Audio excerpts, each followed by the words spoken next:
नमस्कार दोस्तों, रंगमंच कहानियों का में आपका स्वागत है। तो कहानियों का सिलसिला शुरू करते हुए लीजिए सुनते हैं मुंशी प्रेमचंद्र साहित्य गोदान पिछले भाग से आगे का भाग 23। गोबर और झुनिया के जाने के बाद घर सुनसान रहने लगा। धनिया को बार बार मुन्नू की याद आती रहती है। बच्चे की माँ तो झुनिया थी, पर उसका पालन धनिया ही करती थी।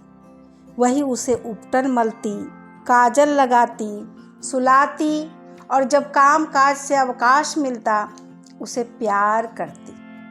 वात्सल्य का यह नशा ही उसकी विपत्ति को भुलाता रहता था।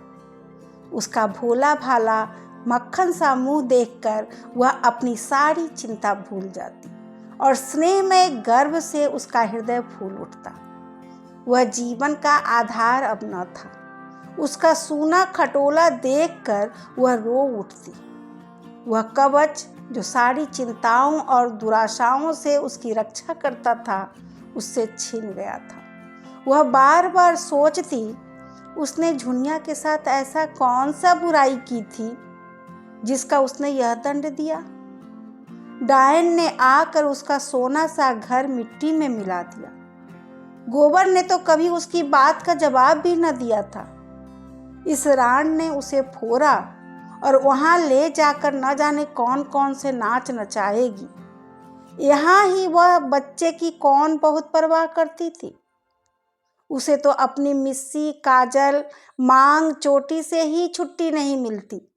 बच्चे की देखभाल क्या करेगी। बेचारा अकेला जमीन पर पड़ा रोता होगा। बेचारा एक दिन भी तो सुख से नहीं रहने पाता।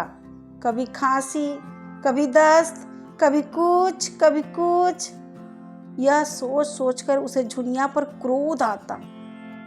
गोबर के लिए अब भी उसके मन में वही ममता थी। इसी चुड़ैल ने उसे कुछ खिला पिला कर अपने वश में कर लिया। ऐसी मायावनी न होती तो यह टोना ही कैसे करती। कोई बात न पूछता था। भौजाइयों की लातें खाती थी। यह भुग्गा मिल गया तो आज रानी हो गई। होरी ने चिढ़ कर कहा, जब देखे तब तो झुनिया ही को दोष देती है। यह नहीं समझती कि अपना सोना खोटा तो सोनार का क्या दोष। गोबर उसे न ले जाता तो क्या वह आप से आप चली जाती। शहर का दाना पानी लगने से लौंडे की आंखें बदल गई, ऐसा क्यों नहीं समझ लेती। धनिया गरज उठी, अच्छा चुप रहो। तुम्ही ने रांड को मूड पर चढ़ा रखा था, नहीं मैंने पहले ही दिन झाड़ू मारकर निकाल दिया होता। खलिहान में डांटें जमा हो गई थी। होरी बैलों को जुखर कर अनाज मारने जा रहा था। पीछे मुंह फेर कर बोला, मान ले बहू ने गोबर को फोड़ ही लिया तो इतनी कूटती क्यों है। जो सारा जमाना करता है वही गोबर ने भी किया। अब उसके बाल बच्चे हुए, मेरे बाल बच्चों के लिए क्यों अपनी सांसत कराए। क्यों हमारे सिर का बोझ अपने सिर पर रखे। तुम ही उपद्रव की जड़ हो, तो मुझे भी निकाल दे। ले जा बैलों को, अनाज मार, मैं हुक्का पीता हूँ। तुम चल कर चक्की पीसो, मैं अनाज मारूंगी। विनोद में दुख उड़ गया, वही उसकी दवा है। धनिया प्रसन्न होकर रूपा के बाल गूंथने बैठ गई तो बिल्कुल उलझ कर रह गए थे और होरी खलिहान चला। रसिक बसंत सुगंध प्रमोद और जीवन की विभूति लुटा रहा था, दोनों हाथों से दिल खोलकर। कोयल आम की डालियों में छिपी अपनी रसीली मधुर आत्मस्पर्शी कूक से आशाओं को जगाती फिरती थी। महुए की डालियों पर मैना की बारात सी लगी बैठी थी। नीम और सीरस और करौंदे अपनी महक में नशा सा घोल देते थे। होरी आमों के बाग में पहुंचा तो वृक्षों के नीचे तारे से खिले थे। उसका व्यथित निराश मन भी इस व्यापक शोभा और स्फूर्ति में आकर गाने लगा। हिया जरत रहत दिन रैना, आम की डरिया कोयल बोले, तनिक न आवत चैन। सामने से दुलारी सहुआइन गुलाबी साड़ी पहने चली आ रही थी। पाँव में मोटे चांदी के कड़े थे, गले में मोटी सोने की हंसुली, चेहरा सूखा हुआ पर दिल हरा। एक समय था जब होरी खेत खलिहान में उसे छेड़ा करता था। वह भाभी थी, होरी देवर था। इस नाते दोनों में विनोद होता रहता था। जब से शाह जी मर गए, दुलारी ने घर से निकलना छोड़ दिया। सारे दिन दुकान पर बैठी रहती थी और वहीं से सारे गांव की खबर लगाती रहती थी। कहीं आपस में झगड़ा हो जाए, सहुआइन वहां बीच बचाव करने के लिए अवश्य पहुंचेगी। आने रुपए सूद से कम पर रुपए उधार न देती थी, और यद्यपि सूद के लोभ में मूल भी हाथ न आता था। जो रुपये लेता खा कर बैठ रहता, मगर उसके ब्याज का दर ज्यों का त्यों बना रहता था। बेचारी कैसे वसूल करे। नालिश फरियाद करने से रही, थाना पुलिस करने से रही। केवल जीभ का बल था, पर ज्यों त्यों उम्र के साथ जीभ की तेजी बढ़ती जाती थी, उसकी काट घटती जाती थी। जब उसकी गालियों पर लोग हंस देते थे और मजाक में कहते, क्या करेगी रुपए लेकर काकी, साथ तो कौड़ी भी न ले जा सकेगी। गरीब को खिला पिला कर जितनी आशीष मिल सके ले ले, यही परलोक में काम आएगा। और दुलारी परलोक के नाम से जलती थी। होरी ने छेड़ा, आज तो भाभी तुम सचमुच जवान लगती हो। सहुआइन मगन होकर बोली, आज मंगल का दिन है, नजर न लगा देना। इसी मारे मैं कुछ पहनती ओढ़ती नहीं। घर से निकली तो सभी घूरने लगते हैं, जैसे कभी कोई मेहरिया देखी ही ना हो। पटेश्वरी लाला की पुरानी बान अभी तक नहीं छूटी। होरी ठिठक गया। बड़ा मनोरंजक प्रसंग छिड़ गया था। बैल आगे निकल गए। वह तो आजकल बड़े भगत हो गए हैं, देखती नहीं हो। हर पूर्णमासी को सत्यनारायण की कथा सुनते हैं और दोनों जून मंदिर में दर्शन करने जाते हैं। ऐसे लंपट जितने होते हैं सभी बड़े होकर भगत बन जाते हैं। कुकर्म का प्रायश्चित तो करना ही पड़ता है। पूछो, मैं अब बुढ़िया हुई, मुझसे क्या हंसी। तुम अभी बुढ़िया कैसे हो गई भाभी? मुझे तो अभी। अच्छा चुप ही रहना, नहीं 150 गाली दूं। लड़का परदेश कमाने लगा, एक दिन न्योता भी न खिलाया, सेंत मेंत में भाभी बनाने को तैयार। मुझसे कसम ले लो भाभी, जो मैंने उसकी कमाई का एक पैसा भी छुआ हो। न जाने क्या लाया, कहाँ खर्च किया, मुझे कुछ भी पता नहीं। बस एक जोड़ा धोती और एक पगड़ी मेरे हाथ लगी। अच्छा कमाने तो लगा, आज नहीं कल घर संभालेगा ही। भगवान उसे सुखी रखे। हमारे रुपए भी थोड़ा थोड़ा देते चलो, सूद ही तो बढ़ रहा है। तुम्हारी एक एक पाई दूंगा भाभी, हाथ में पैसे आने दो। और खा ही जाएंगे तो कोई बाहर के तो नहीं हैं तुम्हारे ही। सहुआइन ऐसी विनोद भरी चापलूसियों से निरस्त्र हो जाती थी। मुस्कुराती हुई अपनी राह चली गई। होरी लपक कर बैलों के पास पहुंच गया और उन्हें पौर में डालकर चक्कर देने लगा। सारे गांव का यही एक खलिहान था। कहीं मड़ाई हो रही थी, कोई अनाज ओसा रहा था, कोई गल्ला तोल रहा था। नापई, बाड़ी, बढ़ई, लोहार, पुरोहित, भाट, भिखारी सभी अपने अपने जेवरे लेने के लिए जमा हो गए थे। एक पेड़ के नीचे झिंगुरी सिंह खाट पर बैठे अपनी सवाई उगा रहे थे। कई बनिए खड़े गल्ले का भाव ताव कर रहे थे। सारे खलिहान में मंडी की सी रौनक थी। एक खटकिन बेर और मकोए बेच रही थी और एक खोचे वाला तेल के सेब और जलेबियां लिए फिर रहा था। पंडित दाता दिन भी होरी से अनाज बंटवाने के लिए आ पहुंचे थे और झिंगुरी सिंह के साथ खाट पर बैठे थे। दाता दिन ने सुरती मलते हुए कहा, कुछ सुना? सरकार भी महाजनों से कह रही है कि सूद का दर घटा दो, नहीं डिग्री ना मिलेगी। झिंगुरी तमाकू फाँक कर बोले, पंडित, मैं तो एक बात जानता हूँ, तुम्हें गरज पड़ेगी तो 100 बार हमसे रुपये उधार लेने आओगे और हम जो ब्याज चाहेंगे लेंगे। सरकार अगर असामियों को रुपये उधार देने का कोई बंदोबस्त न करेगी तो हमें इस कानून से कुछ न होगा। हम दर कम लिखाएंगे लेकिन 100 में 25 पहले ही काट लेंगे। इसमें सरकार क्या कर सकती है? यह तो ठीक है, लेकिन सरकार भी इन बातों को खूब समझती है। इसकी भी कोई रोक निकालेगी, देख लेना।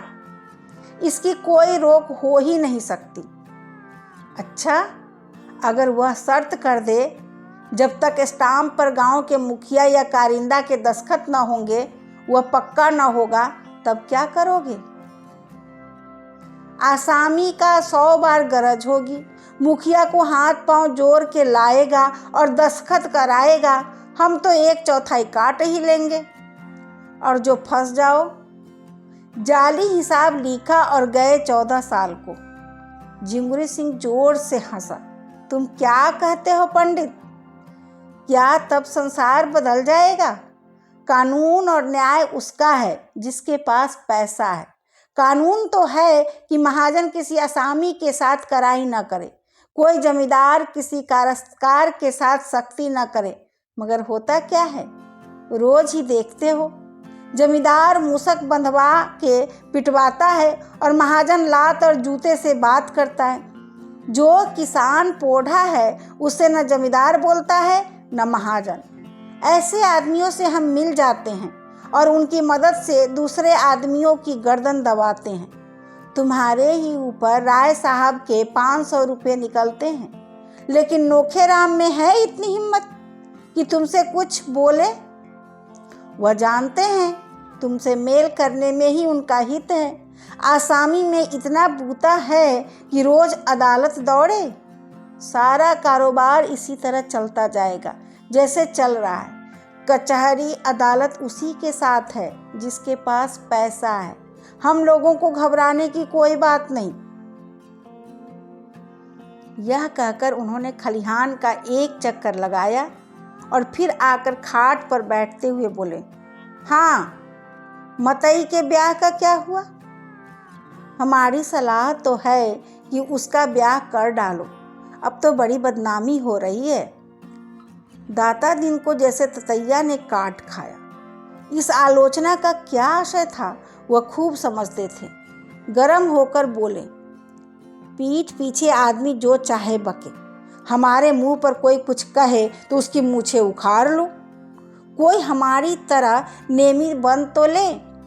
कितनों को जानता हूँ जो कभी संध्या बंदन नहीं करते, न उन्हें धर्म से मतलब, न कर्म से, न कथा से मतलब, न पुराण से। वह भी अपने को ब्राह्मण कहते हैं। हमारे ऊपर क्या हंसेगा कोई? जिसने अपने जीवन में एक एकादशी भी नागा नहीं की, कभी बिना स्नान पूजन किए मुंह में पानी नहीं डाला, नेम का निभाना कठिन है, कोई बता दे कि हमने कभी बाजार की कोई चीज़ खाई हो या किसी दूसरे के हाथ का पानी पिया हो, तो उसकी टांग की राह निकाल जाऊं।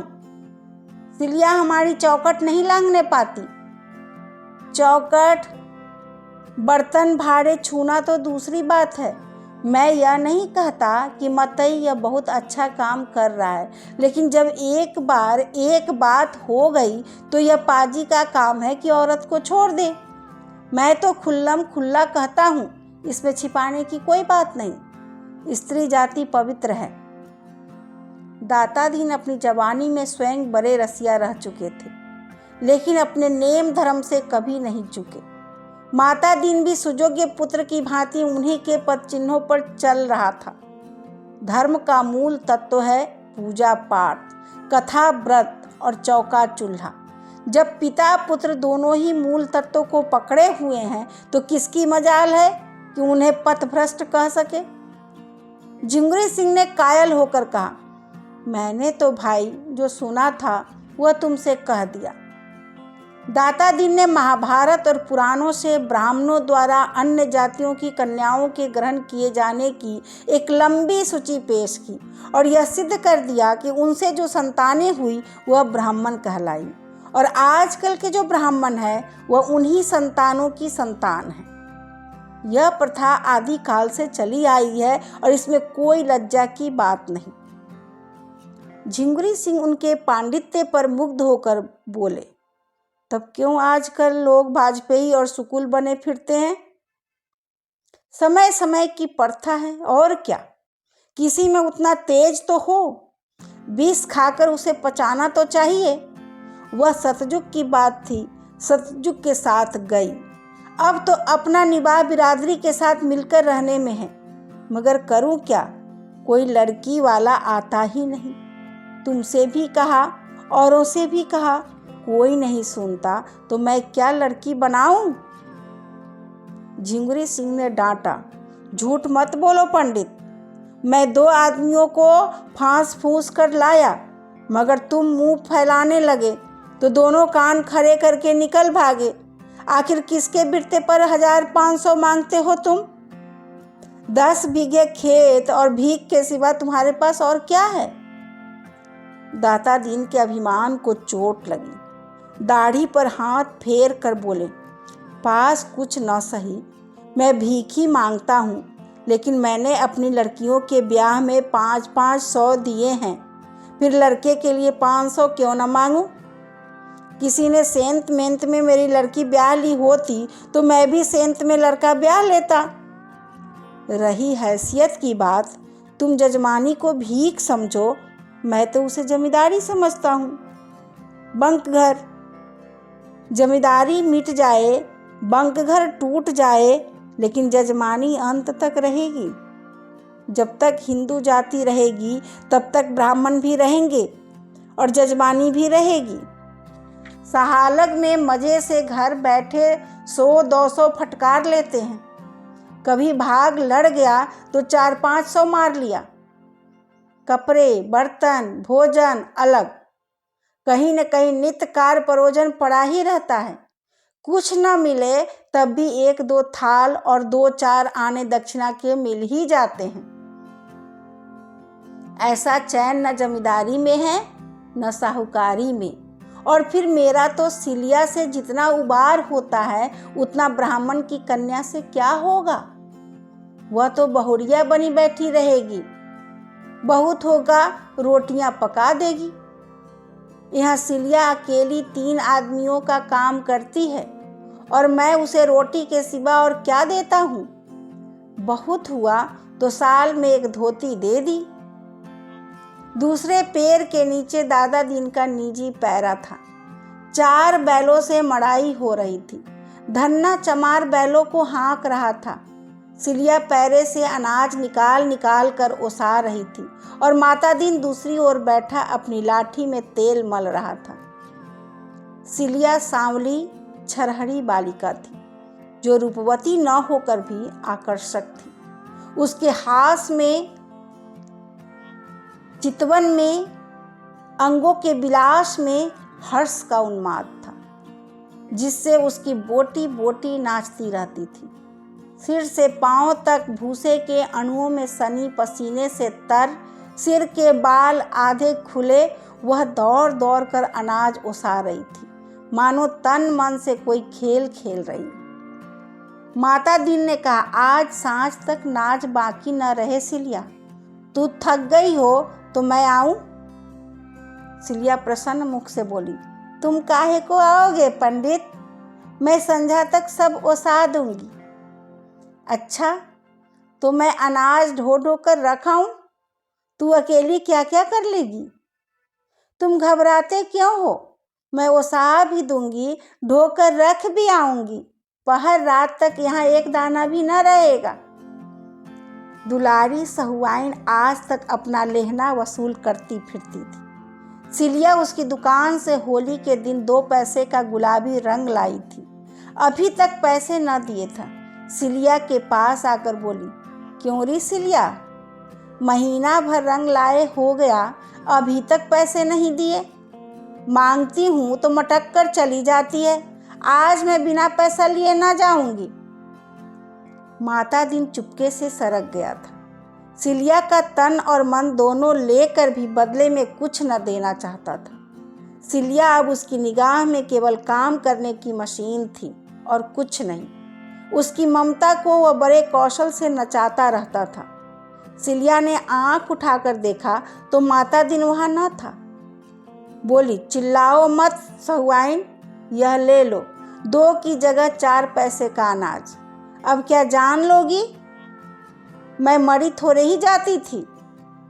उसने अंदाज से कोई सेर भर अनाज ढेर में से निकालकर सहुआइन के पैसे हुए आंचल में डाल दिया। उसी वक्त माता दिन पेड़ की आड़ से झल्लाया हुआ निकला और सहुआइन का आंचल पकड़कर बोला, अनाज सीधे से रख दो सहुआइन, लूट नहीं है। फिर उसने लाल लाल आंखों से सिलिया को देखकर डांटा, तूने अनाज क्यों दे दिया?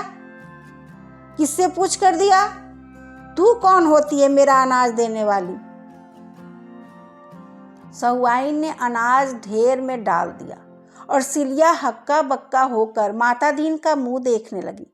ऐसा जान पड़ा जिस डाल पर वह निश्चिंत बैठी हुई थी वह टूट गई और अब वह निराधार नीचे गिरी जा रही है। खिसियाए हुए मुंह से आंखों में आंसू भरकर सहुआइन से बोली, तुम्हारे पैसे मैं फिर दे दूंगी सहुआइन, आज मुझ पर दया करो। सहुआइन ने उसे दयाद्र नेत्रों से देखा और माता दिन को धिक्कार भरी आंखों से देखती हुई चली गई। तब सिलिया ने अनाज ओसाते हुए आहत गर्व से कहा, तुम्हारी चीज में मेरा कुछ अख्तियार नहीं है? माता दिन आंखें निकाल कर बोला, नहीं, तुझे कोई अख्तियार नहीं है। काम करती है, खाती है, जो तू चाहे कि खा भी लुटा भी तो यह यहाँ न होगा। अगर तुझे यहाँ ना पड़ता हो कहीं और जाकर काम कर। मजदूरों की कमी नहीं है, सेंत में नहीं लेते, खाना कपड़ा देते हैं। सिलिया ने उस पक्षी की भांति जिसे मालिक ने पर काट कर पिंजरे से निकाल दिया हो माता दिन की ओर देखा। उस चितवन में वेदना अधिक थी या भर्त्सना, यह कहना कठिन है, पर उसी पक्षी की भांति उसका मन फड़फड़ा रहा था और ऊंची डाल पर उन्मुक्त वायुमंडल में उड़ने की शक्ति न पाकर उसी पिंजरे में जा बैठना चाहता था, चाहे उसे बेदाना बेपानी पिंजरे की तिलियों से सिर टकरा कर मर ही क्यों न जाना पड़े। सिलिया सोच रही थी अब उसके लिए दूसरा कौन सा ठौर है। वह ब्याहता थी और अब माता दिन चाहे उसे मारे या काटे, उसे दूसरा आश्रय नहीं है, दूसरा अवलंब नहीं है। उसे वह दिन याद आए और अभी 2 साल भी तो नहीं हुए जब यही माता दिन उसके तलवे सहलाता था, जब उसने जनेऊ हाथ में लेकर कहा था, सिलिया जब तक दम में दम है तुझे ब्याहता की तरह रखूंगा। जब वह प्रेमातुर होकर हार में और बाग में और नदी के तट पर उसके पीछे पीछे पागलों की भांति फिरा करता था, और आज उसका यह निष्ठुर व्यवहार, मुट्ठी भर अनाज के लिए उसका पानी उतार लिया। उसने कोई जवाब न दिया। कंठ में नमक के एक डले का सा अनुभव करती हुई आहत हृदय और शिथिल हाथों से फिर काम करने लगी। उसी वक्त उसके माँ बाप, दोनों भाई और कई अन्य चमारों ने न जाने किधर से आकर माता दीन को घेर लिया। सिलिया की माँ ने आते ही उसके हाथ से अनाज की टोकरी छीन पर फेंक दी और गाली देकर बोली, राट, जब तुझे मजदूरी ही करनी थी तो घर की मजूरी छोड़कर यहाँ क्या करने आई? जब ब्राह्मण के साथ रहती है तो ब्राह्मण की तरह रह। सारी बिरादरी की नाक कटवा कर भी चमारिन ही बनना था तो यहाँ क्या घी का लोंदा लेने आई थी? चुल्लू भर पानी में डूब नहीं मरती। झिंगुरी सिंह और दाता दिन दोनों दौड़े और चमारों के बदले हुए तेवर देखकर उन्हें शांत करने की चेष्टा करने लगे। झिंगुरी सिंह ने सिलिया के बाप से पूछा, क्या बात है चौधरी, किस बात का झगड़ा है? सिलिया का बाप हरखू 60 साल का बूढ़ा था, काला, दुबला, सूखी मिर्च की तरह पिचका हुआ, पर उतना ही तीक्ष्ण। बोला, झगड़ा कुछ नहीं है ठाकुर, हम आज या तो माता दीन के चमार बना के छोड़ेंगे या उनका और अपना रकत एक कर देंगे। सिलिया कन्या जात है, किसी न किसी घर के घर जाएगी ही, इस पर हमें कुछ नहीं कहना, मगर उसे जो कुछ भी कोई रखे हमारा होकर रहे। तुम हमें ब्राह्मण नहीं बना सकते, मुदा हम तुम्हें चमार बना सकते हैं। हमें ब्राह्मण बना दो, हमारी सारी बिरादरी बनने को तैयार है। जब यह समर्थ नहीं है तो फिर तुम भी चमार बनो, हमारे साथ खाओ पियो, हमारे साथ उठो बैठो, हमारी इज्जत लेते हो तो अपना धर्म हमें दो। दाता दीन ने लाठी फटकार कर कहा, मुंह संभाल कर बातें कर हरखुआ, तेरी बिटिया वह खरी है, ले जा जहां चाहे, हमने उसे बांध नहीं रखा है। काम करती थी, मजूरी लेती थी, यहाँ मजूरों की कमी नहीं है। सिलिया की माँ उंगली चमका कर बोली, वाह वाह पंडित, खूब नियाव करते हो। तुम्हारी लड़की किसी चमार के साथ निकल गई होती और तुम इस तरह की बातें करते तो देखती। हम चमार हैं, इसलिए हमारी कोई इज्जत ही नहीं। हम सिलिया को अकेले न ले जाएंगे, उसके साथ माता दीन को भी ले जाएंगे, जिसने उसकी इज्जत बिगाड़ी है। तुम बड़े नेमी धर्मी हो, उसके साथ सोओगे लेकिन उसके हाथ का पानी ना पियोगे। यही चुड़ैल है कि यह सब सहती है, मैं तो ऐसे आदमी को माहुर दे देती। हरखू ने अपने साथियों को ललकारा, सुन ली इन लोगों की बात की नहीं, अब क्या खड़े मुंह ताकते हो? इतना सुनना था कि 2 चमारों ने लपक कर माता दीन के हाथ पकड़ लिए, तीसरे ने झपट कर उसका जनेऊ तोड़ डाला, और इसके पहले कि दाता दीन और झिंगुरी सिंह अपनी अपनी लाठी संभाल सके, दोनों चमारों ने माता दीन के मुंह में एक बड़ी सी हड्डी का टुकड़ा डाल दिया। माता दीन ने दांत जकड़ लिए, फिर भी वह घिनौनी वस्तु उसके होठों में तो लग ही गई। उन्हें मतली हुई और मुंह आप से आप खुल गया और हड्डी कंठ तक जा पहुंचा। इतने में खलिहान के सारे आदमी जमा हो गए, पर आश्चर्य यह कि कोई इन धर्म के लुटेरों से मुखातिब न हुआ। माता दीन का व्यवहार सभी को नापसंद था। वह गांव के बहू बेटियों को घूरा करता था, इसलिए मन में सभी उसकी दुर्गति से प्रसन्न थे।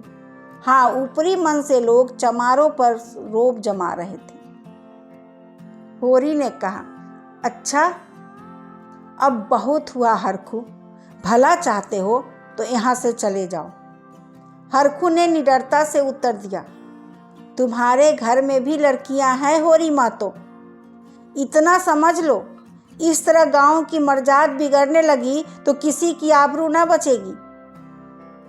एक क्षण में शत्रु पर पूरी विजय पाकर आक्रमणकारियों ने वहां से टल जाना ही उचित समझा।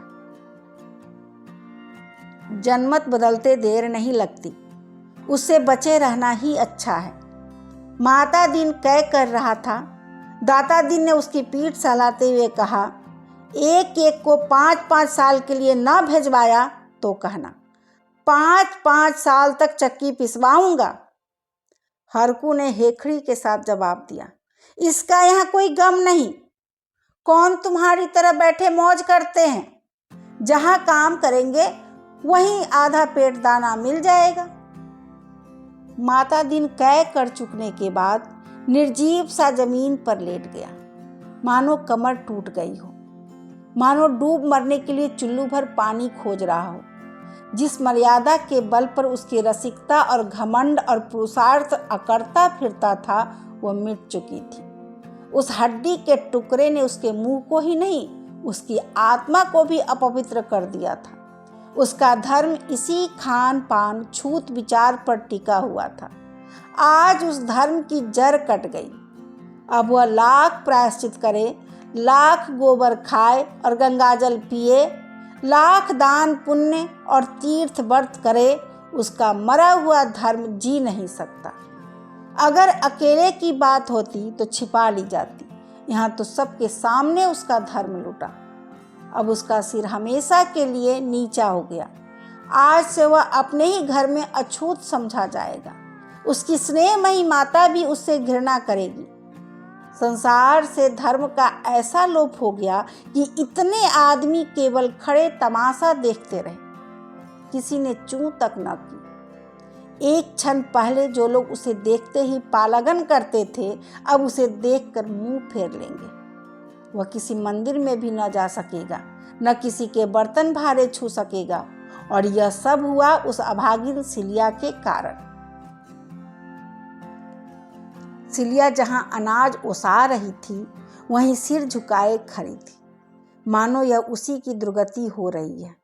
सहसा उसकी मां ने आकर डांटा, खरी ताकती क्या है, चल सीधे घर, नहीं बोटी बोटी काट डालूंगी।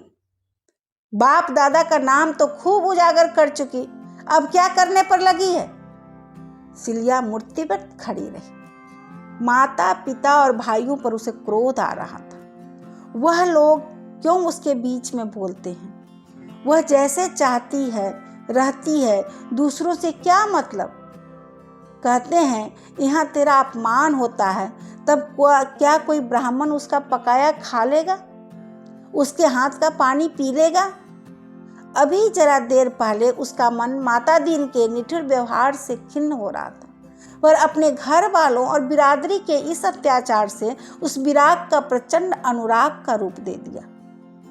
विद्रोह भरे मन से बोली, मैं कहीं न जाऊंगी। तू क्या यहाँ भी मुझे जीने न देगी। बुढ़िया कर्कश स्वर में बोली, तू न चलेगी। नहीं, चल सीधे से। नहीं जाती। तुरंत दोनों भाइयों ने उसके हाथ पकड़ लिए और उसे घसीटते हुए ले चले। सिलिया जमीन पर बैठ गई। भाइयों ने इस पर भी न छोड़ा, घसीटते ही रहे।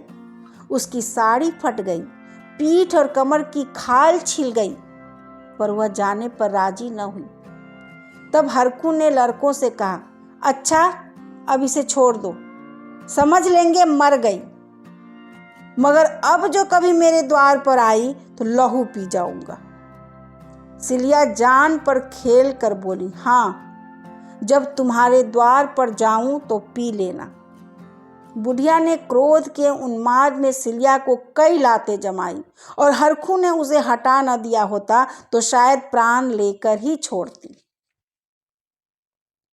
बुढ़िया फिर झपटी तो हरखू ने उसे धक्के देकर पीछे हटाते हुए कहा, तू बड़ी हत्यारिन है कालिया, क्या उसे मार ही डालेगी। सिलिया बाप के पैरों से लिपट कर बोली, मार डालो दादा, सब जने मिलकर मार डालो।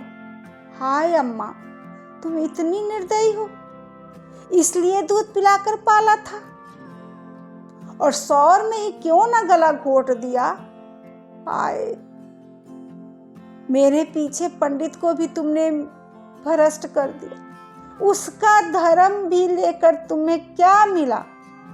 अब तो वह भी मुझे ना पूछेगा, लेकिन पूछे ना पूछे रहूंगी, उसकी सांसत करा के छोड़ दूं, मर जाऊंगी पर हरजाई न बनूंगी। एक बार जिसने बांह पकड़ ली उसी की रहूंगी। कलिया ने ओठ चबा कर कहा, जाने दो राण को, समझती हूं वह इसका निबाह करेगा, मगर आज ही मार कर भगा न दे तो मुंह न दिखाऊं। भाइयों को भी दया आ गई। सिलिया को वहीं छोड़कर सब के सब चले गए। तब वह धीरे से उठकर लंगड़ाती कराहती खलिहान में आकर बैठ गई और आंचल में मुंह ढांप कर रोने लगी। दाता दिन ने जुलाहे का गुस्सा दाढ़ी पर उतारा। उनके साथ चली क्यों नहीं गई सिलिया, अब क्या करवाने पर लगी हुई है। मेरा सत्यानाश करा के भी पेट नहीं भरा। सिलिया ने आंसू भरी आंखें ऊपर उठाई, उनमें तेज की झलक थी। उनके साथ क्यों जाऊं, जिसने बाह पकड़ी है उसके साथ रहूंगी। पंडित जी ने धमकी दी, मेरे घर में पांव रखा तो लातों से बात करूंगा। सिलिया ने भी उदंडता से कहा, मुझे जहां वह रखेंगे वहां रहूंगी, पेड़ तले रखे चाहे महल में रखे। माता दिन संज्ञाहीन सा बैठा था। दोपहर होने को आ रही थी। धूप पत्तियों से छन छन कर उसके चेहरे पर पड़ रही थी। माथे से पसीना टपक रहा था, पर वह मौन निष्पन्द बैठा हुआ था। सहसा जैसे उसने होश में आकर कहा, मेरे लिए क्या कहते हो दादा? दाता दीन ने उसके सिर पर हाथ रखकर ढांढस देते हुए कहा, तुम्हारे लिए अभी क्या कहूं बेटा? चल कर नहाओ, खाओ, फिर पंडितों की जैसी व्यवस्था होगी वैसा किया जाएगा। हाँ, एक बात है, सिलिया को त्यागना पड़ेगा। माता दी ने सिलिया की ओर रक्त भरे नेत्रों से देखा। मैं अब उसकी कभी मुंह ना देखूंगा, लेकिन प्रायश्चित हो जाने पर फिर तो कोई दोष ना रहेगा। प्रायश्चित हो जाने पर कोई दोष पाप नहीं रहता। तो आज ही पंडितों के पास जाओ। आज ही जाऊंगा बेटा, लेकिन पंडित लोग कहे कि इसका प्रायश्चित नहीं हो सकता, तब उनकी जैसी इच्छा। तो तुम मुझे घर से निकाल दोगे? दाता दीन ने पुत्र स्नेह से विहल होकर कहा, ऐसा कहीं हो सकता है बेटा? धन जाए, धर्म जाए, लोक मर्यादा जाए, पर तुम्हें नहीं छोड़ सकता। माता दिन ने लकड़ी उठाई और बाप के पीछे पीछे घर चला। सिलिया भी उठी और लंगड़ाती हुई उसके पीछे हो ली। माता दिन ने पीछे फिरकर निर्मम स्वर से कहा, मेरे साथ मत आ, मेरा तुझसे कोई वास्ता नहीं। इतनी सांसत करवा के भी तेरा पेट नहीं भरता? सिलिया ने धृष्टता के साथ उसका हाथ पकड़कर कहा, वास्ता कैसे नहीं है? इसी गांव में तुमसे धनी, तुमसे सुंदर, तुमसे इज्जतदार लोग हैं। मैं उनका हाथ क्यों नहीं पकड़ती? तुम्हारी यह दुर्दशा आज ही क्यों हुई? जो रस्सी तुम्हारे गले में पड़ गई है उसे तुम लाख चाहो नहीं छोड़ सकते, और न मैं तुम्हें छोड़कर कहीं जाऊंगी। मजूरी करूंगी, भीख मांगूंगी, लेकिन तुम्हें न छोड़ूंगी। यह कहते हुए उसने माता दीन का हाथ छोड़ दिया और फिर खलिहान में जाकर अनाज ओसाने लगी। होरी अभी तक वहां अनाज मार रहा था। धनिया उसे भोजन करने के लिए बुलाने आई थी। होरी ने बैलों को पैरे से बाहर निकालकर एक पेड़ में बांध दिया और सिलिया से बोला, तू भी जा, खा पी आ सिलिया। धनिया यहाँ बैठी है, तेरी पीठ पर की साड़ी तो लहू से रंग गई है रे, कहीं घाव पक न जाए। तेरे घर वाले बड़े निर्दयी है। सिलिया ने उसकी ओर करुण नेत्रों से देखा। यहाँ निर्दयी कौन नहीं है दादा? मैंने तो किसी को दयावान नहीं पाया। क्या कहा पंडित ने? कहते हैं मेरा तुमसे कोई वास्ता नहीं। अच्छा, ऐसा कहते हैं? समझते होंगे इस तरह अपने मुंह की लाली रख लेंगे, लेकिन जिस बात को दुनिया जानती है उसे कैसे छिपा लेंगे? मेरी रोटियां भारी है, न दे, मेरे लिए क्या? मजूरी अब भी करती हूँ, तब भी करूँगी। सोने को हाथ भर जगह तुम्ही से मांगूंगी तो क्या तुम न दोगे? धनिया दयाद्र होकर बोली, जगह की कौन कमी है बेटी, तू चल मेरे घर रह। होरी ने कातर स्वर में कहा, बुलाती तो है लेकिन पंडित को जानती नहीं। धनिया ने निर्भीक स्वर में कहा, बिगड़ेंगे तो एक रोटी बेसी खा लेंगे, और क्या करेंगे? उनकी कोई दबैल हूँ, उसकी इज्जत ली, बिरादरी से निकलवाया, अब कहते हैं मेरा तुझसे कोई वास्ता नहीं। आदमी है कि कसाई? यह उसी नियत का आज फल मिला है। पहले नहीं सोच लिया था तब तो बिहार करते रहे, अब कहते हैं मुझसे कौन वास्ता। होरी के विचार में धनिया गलती कर रही थी। सिलिया के घर वालों ने मतई को कितना बेधर्म कर दिया। यह कोई अच्छा काम नहीं किया। सिलिया को चाहे मार कर ले जाते, चाहे दुलार कर ले जाते, यह उनकी लड़की है। मतई को क्यों बेधर्म किया?